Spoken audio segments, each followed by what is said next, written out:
UK, Australia and Canada এই 3 দেশের মধ্যে মূল পার্থক্য কি, ভিসার জন্য কিভাবে আবেদন করতে হবে এবং কি কি বিষয় মাথায় রাখতে হবে। প্রথমেই আসি ইউকে ভিজিটর ভিসা নিয়ে। যারা পর্যটন বা পরিবার পরিদর্শন, ব্যবসায়িক মিটিং বা স্বল্পমেয়াদী পরিদর্শনের জন্য পরিকল্পনা করছেন, তাদের জন্য ইউকে হচ্ছে জনপ্রিয় গন্তব্য। এখানে আপনাকে খেয়াল রাখতে হবে আপনার আর্থিক সচ্ছলতা, ব্যবসায়িক ডকুমেন্টেশন এবং বাংলাদেশে ফিরে আসার বৈধতা রয়েছে কিনা। এবার আসি অস্ট্রেলিয়ার ভিজিটর ভিসা সাপ্লাই 600 নিয়ে। এখানেও আপনাকে ইউকের মতোই কিছু বিষয় মাথায় রাখতে হবে, যেমন আপনার আর্থিক সক্ষমতা, ব্যবসায়িক সকল ডকুমেন্টসগুলো ঠিক আছে কিনা এবং বাংলাদেশে ফিরে আসার সকল বৈধতা রয়েছে কিনা। তবে অস্ট্রেলিয়ার ক্ষেত্রে কিছুটা ভিন্নতা, কারণ আপনার প্রত্যেকটি ডকুমেন্টস চেক করা হয় পুঙ্খানুপুঙ্খভাবে।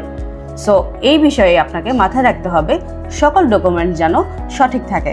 অন্যদিকে কানাডার ভিজিটর ভিসার ক্ষেত্রে মূল্যায়ন করা হয় আপনার আর্থিক সক্ষমতা, ব্যবসা বা চাকরি, পারিবারিক সম্পর্ক, সম্পদ এবং পূর্বের ট্রাভেল হিস্ট্রি। অনেকেই মনে করেন কানাডার ইনভাইটেশন লেটার থাকলে ভিসা হয়ে যাবে, কিন্তু বাস্তবে সেটা ভিন্ন।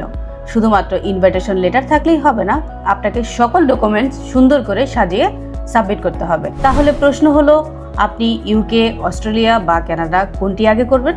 সত্যি বলতে এর কোনো একক উত্তর নেই। আপনার যদি স্ট্রং প্রফেশন বা পূর্বের ট্রাভেল হিস্ট্রি ভালো থাকে, অথবা আপনি যদি ফার্স্ট টাইম ট্রাভেলার হন, তাহলে ভিসার ক্ষেত্রে আপনার স্ট্র্যাটেজিও ভিন্ন হতে পারে। তাই অন্য কারো ভিসা হয়েছে কিনা সেটা দেখে তার প্রোফাইলের সাথে নিজের প্রোফাইলের মিল রেখে আবেদন করা সঠিক সিদ্ধান্ত নয়।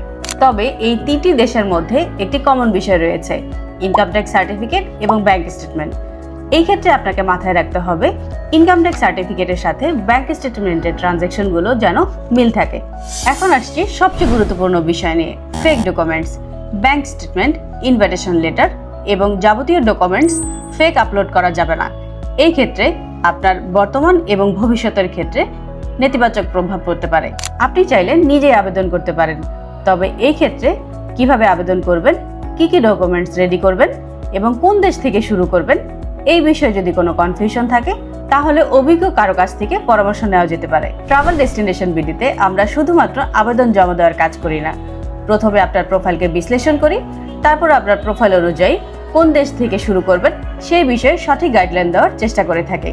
আপনার প্রোফাইল নিয়ে বিস্তারিত জানতে স্ক্রিনে বা ক্যাপশনে দেওয়া নম্বরে যোগাযোগ করুন। ধন্যবাদ।